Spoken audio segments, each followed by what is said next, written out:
In the heart of Bucharest, where the lights of the old town never go out, there is a street that remembers a darker time. French Street. Behind the walls of the old buildings, past the laughter of the tourists and the music of the bars, lies a silence that freezes the blood. They say that at number 13, a house of shadows once stood. An orphanage for the unwanted, ruled by a man with a heart of stone. 203. That is the number of souls who never made it out. 203 children who were left to starve in the dark, their cries ignored by the world outside. The building is gone, but the hunger remains. Late at night, when the streets are empty, you can still hear them. They aren't looking for a home anymore. They are looking for the ones who turned a blind eye. Tonight we walk the cobblestones of a haunted history. Step carefully because you are never walking alone on French Street. This is the legend of the 203 spirits. This is the Well of Monsters.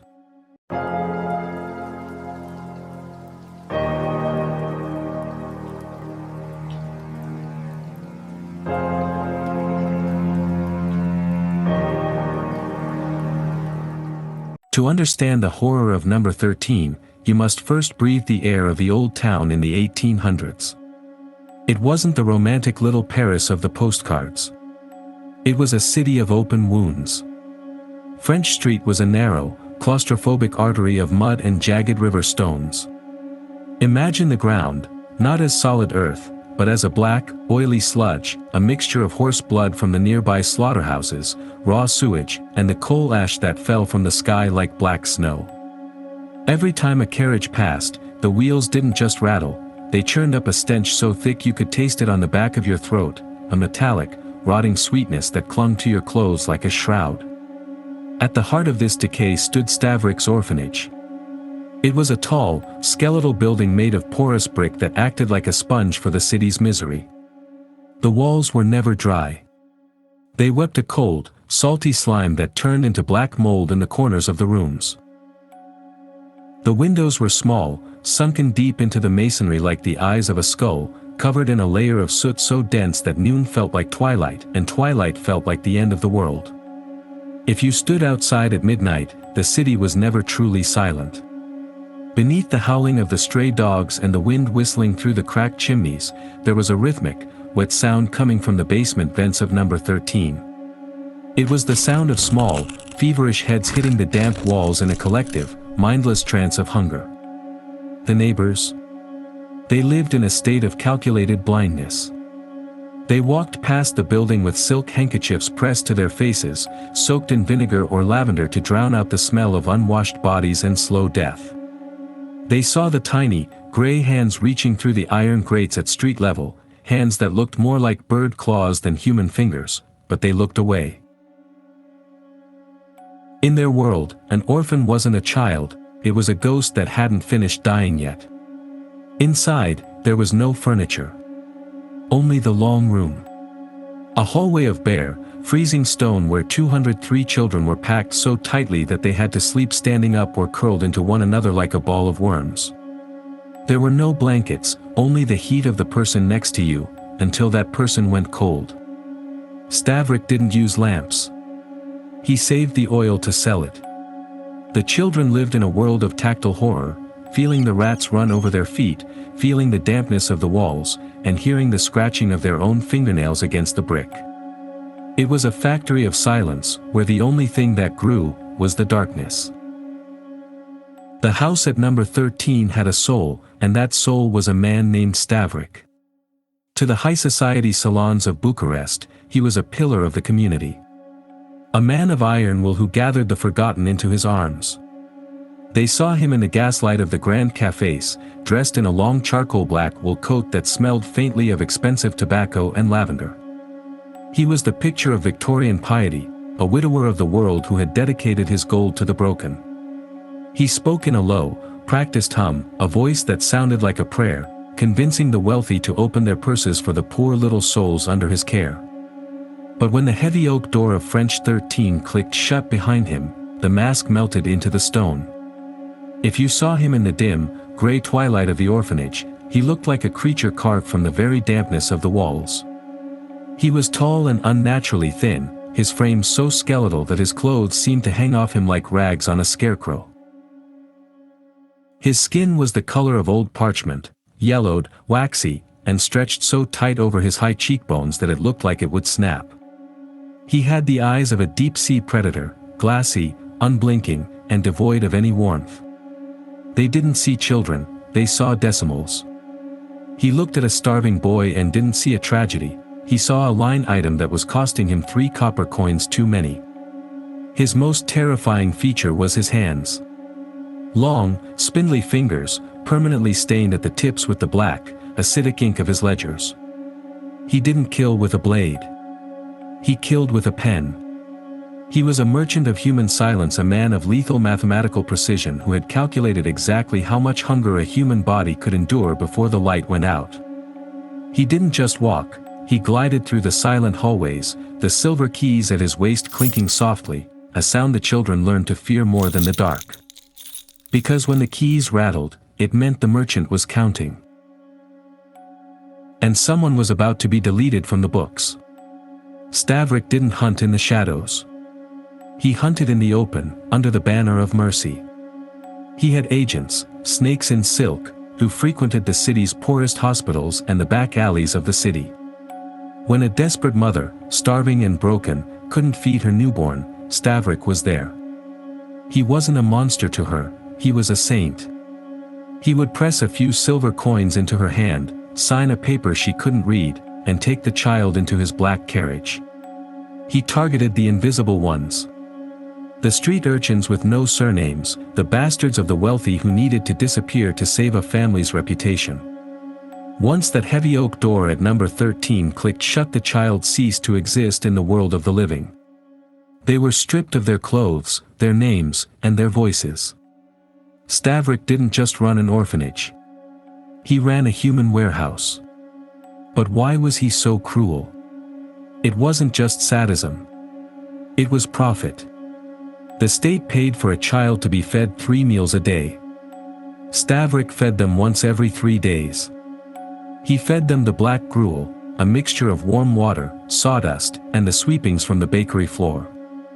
It was enough to keep the lungs moving, but not enough to let the brain wake up. He wanted them weak. He wanted them silent. A child who is too hungry to scream is a child who doesn't attract the neighbor's attention. He sold their clothes. He sold their blankets. He even sold the coal meant to heat their rooms. In the dead of winter, while he sat by a roaring fire in his office upstairs, 203 children huddled together in the basement, their skin turning blue, their breath visible in the dark like 203 tiny ghosts already leaving their bodies. And the society? They were his accomplices. They gave him medals for clearing the streets. They didn't want to know where the children went, they just wanted them gone. Stavrake provided a service, he made the inconvenient disappear. Stavrake's first rule was the death of the voice. He knew that a child who screams attracts the law. So, he broke their spirits before he broke their bodies. If a child cried, he didn't beat them with a whip, he beat them with the dark. He would lock a crying infant in a wooden crate, small as a shoebox, and leave them in the flooded cellar for days. When they came out, they didn't cry anymore. They didn't speak. They just stared with wide, glassy eyes that had forgotten the sun. For the 203 kids, hunger wasn't a feeling, it was a physical predator living inside their stomachs. It felt like hot coals glowing under their ribs. They were so desperate they would peel the black mold off the damp stones and swallow it just to feel something, anything, in their throats. Their skin became transparent, like wet parchment, stretched so thin over their tiny bones that you could see the blue veins pulsing, fighting a losing battle against the cold. Imagine the feeling when Stavrake walked through the long room at night. He didn't carry a lantern, he moved in the dark, his footsteps silent on the slime-covered floor. The only warning was the rhythmic clink-clink of the silver keys at his belt. When he touched a child, his hands felt like dry, frozen leather. He would lift a chin with one skeletal finger, not to check for a fever, but to see if the light in their eyes was dim enough to justify moving them to the basement. To those children, he wasn't a man. He was the vulture in the black coat, waiting for the exact second their pulse stopped so he could turn their death into a line of profit in his ledger. What did they feel? They felt a crushing, absolute loneliness. They huddled together in heaps on the freezing stone, trying to steal the last remnants of warmth from each other. They didn't dream of toys or mothers, they dreamed of a single drop of clean water. They dreamed of the sound of a door opening that didn't lead to the cellar. 203 hearts beating in unison, slower and slower, until the rhythm of the house was nothing but the sound of the dirt being shoveled over their faces. For years, the thick brick walls and the matte white windows held the secret. But in the sweltering summer of 1903, Bucharest choked under an unnatural heat. And with the heat, came the truth. You cannot bury 203 souls in a damp basement without the earth seeking revenge. The air on French Street became toxic. It wasn't the usual smell of garbage or sewage, it was something metallic, heavy, and sweet, a scent that stopped your breath mid-chest. The neighbors, the very same people who had remained silent for years, began to faint in the street. Green, bloated flies covered the windows of number 13 like a living carpet. It was then that the fear of plague finally outweighed the fear of Stavrake. When the police finally splintered the massive oak door, they weren't met by crying children. They were met by an absolute silence. In the upstairs rooms, everything was clean, prepared for the fake inspections. But the stench rose from below. They descended into the cellar with vinegar-soaked handkerchiefs pressed to their faces. When their lanterns illuminated the pit, they saw the ground moving. It wasn't rats. The dirt floor was so packed with bodies thrown one on top of the other that the very soil had bloated upward. Secrets have a way of rotting. And rot, eventually leaves a scent that even the wealthiest nose cannot ignore. They began to dig. The first strike of the shovel revealed a small skull, white as milk. Then another. And another. There were no coffins. No clothes. Just fragile, bird-like bones intertwined in a desperate, final embrace. They found 203 skeletons. Many had broken finger bones, a sign that those children had been clawing at the stone walls until their very last second, trying to find a way toward the light. It is said that at the moment the first body was pulled to the surface, Stavrake was sitting in his office, sipping a glass of expensive red wine. He didn't resist. He simply looked at the officers with his glassy, reptilian eyes and asked with a chilling calmness, "Why are you surprised?" "I was simply practicing economy." To him, those 203 children had never been human beings. They were just expenses, deleted from a book. You might expect a monster like Stavrake to meet a violent end. You might hope for a gallows, a firing squad, or the roar of an angry mob. But the truth is far more hollow. When the 203 skeletons were pulled from the mud of French Street, the city demanded blood. But Stavrake was a man of the shadows, and he knew how to navigate the very system that had protected him for decades. In the chaotic bureaucracy of the early 20th century, with his gold hidden in untraceable accounts and his friends in high places fearing their own exposure, the killer of orphans didn't hang. The legal proceedings were a ghost show. Evidence vanished. Witnesses were silenced. In the end, Stavrake didn't face a judge for 203 murders.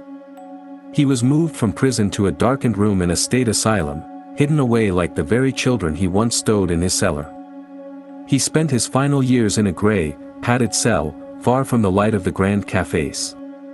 The nurses said he was the perfect patient, he never spoke, he never complained. He just sat in the corner, his long, ink-stained fingers moving rhythmically in the air, as if he were still writing in a ledger that only he could see. But as the sun went down, the silence would break. The guards reported that Stavrake would begin to scream, not in pain, but in terror. He claimed the room was filling with water. He claimed that 203 pairs of small, blue hands were reaching out from the floorboards, pulling at his ankles, dragging him down into a basement that wasn't there. He died penniless and forgotten, his throat so constricted by fear that his last breath sounded like a dry rattle, the exact same sound his victims made when they ran out of air. Stavrake died in the shadows, but his true punishment was the one he feared most, oblivion. His name was stricken from the records, his gold was never found, and his house was ground into dust. They thought that by tearing down the bricks, they could tear down the memory. They crushed the stones, cleared the debris, and paved over the mud with smooth, modern asphalt. But you cannot build a foundation of joy on a basement of agony. The haunting of French Street isn't about ghosts in white sheets. It's about residual terror. The ground itself seems to have recorded the final moments of those children. People who walk over that specific spot, even those who know nothing of Stavrake, report a sudden, bone-chilling drop in temperature, a cold that doesn't hit your skin, but starts inside your chest. It is the cold of the deep cellar reaching up through the concrete. You might ask, if Stavrake died screaming in a padded cell miles away, how can his shadow still pace the stones of the old town? The answer is written in the laws of agony. Some horrors are too heavy for the earth to simply digest. When 203 children perish in a single basement, their collective terror creates a grave anchor. It warps the very fabric of the location. The ground at number 13 didn't just swallow bodies, it swallowed the moment of their death, and it plays that moment on an eternal loop. The haunting is residual. It is a psychic scar. Witnesses don't see a ghost, they see a glitch in time. They see a tall, stooping figure in a charcoal coat not because Stavrake traveled back from the grave, but because his presence was so parasitic to that house, that he became a part of its architecture. He is the function of the building. He is there because the souls are still there, and a merchant cannot leave his inventory. The heavy oak door of number 13 is gone. The ledgers are ash. But the 203 children, they never left the soil of French Street. Now, the question remains for you, the traveler in this well of monsters. Do you believe that the ground can truly record the agony of the innocent? Or is the scratching heard at 3 a.m. just the sound of a city trying to forget its own sins? Don't forget to subscribe and light the candle of notification. Because in the well, the darkness is always deeper than it looks. Take care and I will see you at the bottom of the well.